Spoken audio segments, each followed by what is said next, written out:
السلام عليكم ورحمة الله وبركاته. اللهم صل وسلم وبارك على سيدنا محمد. بالله عليكم ده يرضي مين؟ يرضي مين هدم المقابر على الناس؟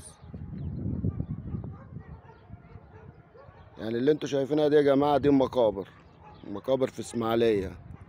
هنا المنطقة دي اسمها الصحارة. كل مجموعة او كل عزبة ليها ايه؟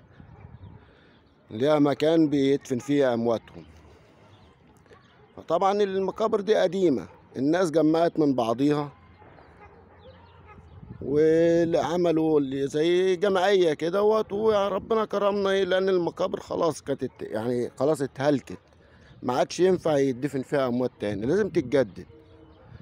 فكل اللي عملناه اللي احنا لمينا من بعضينا وبنينا المقابر زي ما انتوا شايفين كده.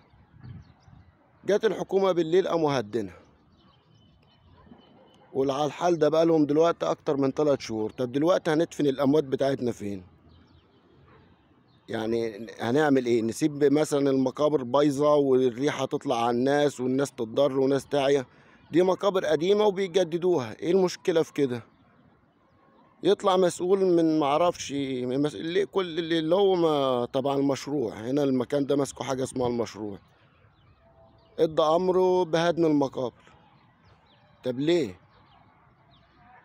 يعني انت يعني ايه الاذى في كده؟ انا مش فاهم. شايفين المقابر اكتر من 40 عين، اكبر يعني 40 مقبرة هدهم بالمنظر اللي حضراتكم شايفينه كده. ده يرضي مين؟ ده والله لا يرضي ربنا ولا يرضي اي حد. الناس لما اشتكت كل اللي عملوه ان هم نقلوا الموظف ده اللي هو امر بهدم المقابر، وهو المقابر بقى لها دلوقتي اكتر من 3 شهور على الوضع اللي حضراتكم شايفينه ده. دلوقتي الناس تعمل ايه؟ يعني انا نفسي الفيديو ده يوصل لرئيس الجمهورية، يوصل يعني لأي حد مسؤول، لأن ما يرضيش حد وما يرضيش ربنا وما يرضيش أي حد إن الناس يعني هترمي أمواتهم في الشوارع يعني، ولا هيدفنوهم فين؟ دلوقتي لا هم اللي عايزين يدوا للناس تسريح ولا سايبين الناس تبني المقابر. يعني أصلا يعني ده مش يعني الناس مش بتبني برج ولا بيبني عمارة ولا بيعمل حاجة غلط. دي مقابر يعني اتهلكت، بدل ما يكلفوا الدولة لا هو الناس لموا من بعضيهم وبنوها. ليه انت تهدها؟ يعني يجي هدها امتى؟ هدها الساعة 3 بالليل، الناس صبحت الصبح لقت المقابر مهدودة. كل اللي حصل ان هو لما الناس اشتكت نقلوا الموظف اللي هو امر بهدم المقابر ده. اهو ده يرضي مين؟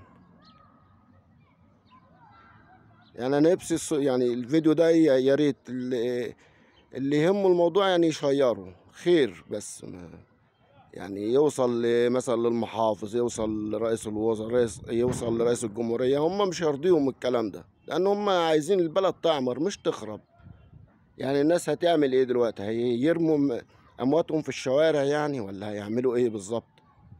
أكتر من 40 عين متكلفين أكتر من 90,000 جنيه هدهم بالمنظر ده، بعد ما يعتبر الناس كانت بيلموا من بعض ومن هنا ومن هنا عشان يجمعوا ويجددوا المقابر عشان الريحة ما تأذيش الناس. يعني هم مش عايزين حد يتأذي ولا يحصل أمراض ولا يعني. أنا ما أعرف يعني. طب يعني حلو المنظر ده؟ هم يعني هم مش بيبنوا مقابر جديدة، لا دي مقابر قديمة يا جماعة وبيجددوها. إيه الغلط وإيه المشكلة في كده؟ أنا نفسي أعرف إيه المشكلة إن هم يبنوا المقابر بتاعتهم. أكتر من 40 عين متكلفين أكتر من 90,000 جنيه، ولسه كمان في أقساط على يعني جايبين حاجات برضو بالقسط ولسه هتتسدد. ليه انت يعني تؤمر بهدم المقابر؟ دلوقتي الناس تدفن امواتهم فين؟ بقالنا على الوضع ده اكتر من 3 شهور. انا من هنا من اسماعيليه من الصحارى، المكان اللي انا فيه ده كل ما يعني الناس مجزئاه، كل ما مثلا عزبه او اي مدينه يعني كل عزبه ليها قطعه ارض وهم اللي مسؤولين عنها. كل عزبه ليها قطعه ارض وهم اللي مسؤولين عنها عشان ما يكلفوش الدوله حاجه. لان معلش لو هيصبروا على الدولة مش هتعمل حاجة، معلش يعني ما. بس حرام يعني المنظر ده حرام، حرام ما يرضيش ربنا وما يرضيش اي حد.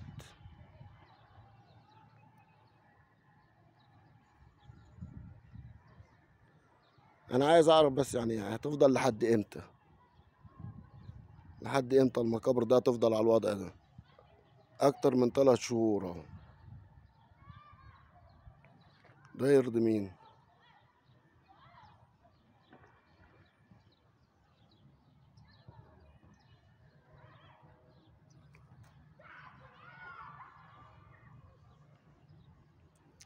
كل اللي نقدر نقول عليه حسب الله ونعم الوكيل، حسب الله ونعم الوكيل. يعني انا نفسي اعرف بس المسؤول دوت اللي ادى الامر بهدم المقابر ده. يعني انت لو بيتك وقع هتقعد في الشارع ولا هتبنيه؟ يعني لو بيتك، مش هقولك ان انت هتبني في ارض جديدة، لا، ده انت بيتك وقع هتقعد في الشارع لحد ما تعمل تسريح او رخصة عشان تبني، ولا هتبني وبعد كده تعمل تسريح؟ الناس مش باينة لا قصور ولا عماير، الناس باينة مقابر، ومقابر قديمة يعني بيجددوا فيها، يسيبوها متهالكة وبايظة، والريحة تطلع تأذي الناس والناس تتأذي من الريحة، ولا يجددوا يلموا من بعضهم ويجددوها ويبنوها، وبعد كده حضرتك تيجي تؤمر بهدمها؟ يعني الحكومة والرئيس الجمهورية بيبنوا في البلد، ايه المشكلة يعني لما الناس تبني المقابر بتاعتها تجددها؟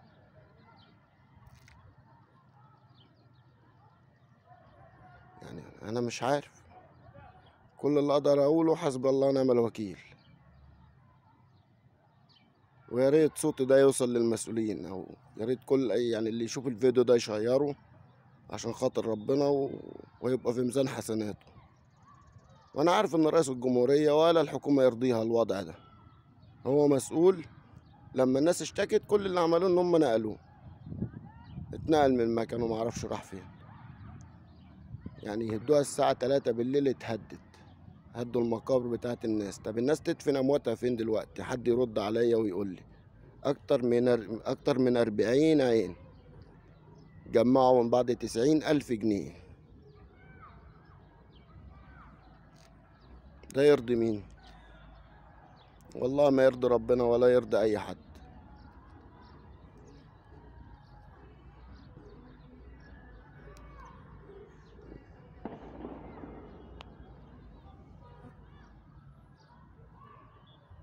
عايز اقول بس للمسؤول ده ان انت برضه هي هتيجي من يوم من الايام وهتدفن وهيتقفل عليك مقبرة، وساعتها بقى اقول لربنا هديت المقابر ليه؟ هيتقفل عليك اوضة زي كده متر في متر، وهتبقى انت وعملك.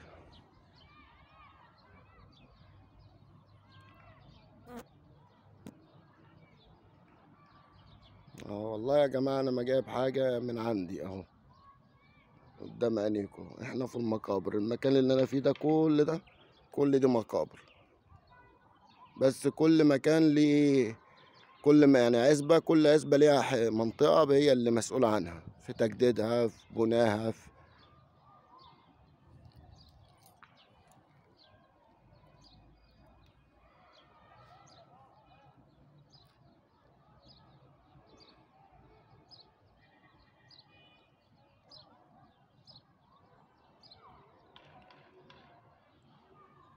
ادي المقابر بتاعت الناس تجدد، ونقول عايزين بلدنا تبقى احسن بلد في الدنيا. حتى المقابر والاموات مش لاقيين ندفنها فيها. يعني الناس لا بنوا عماير ولا بنوا فلل ولا عمل اي حاجة غلط. ده كل الحكاية ان هم بيجددوا في مقابرهم، تهدها انت ليه؟ أنا مش عايز اطول عليكم الفيديو اكتر من كده. السلام عليكم ورحمة الله وبركاته.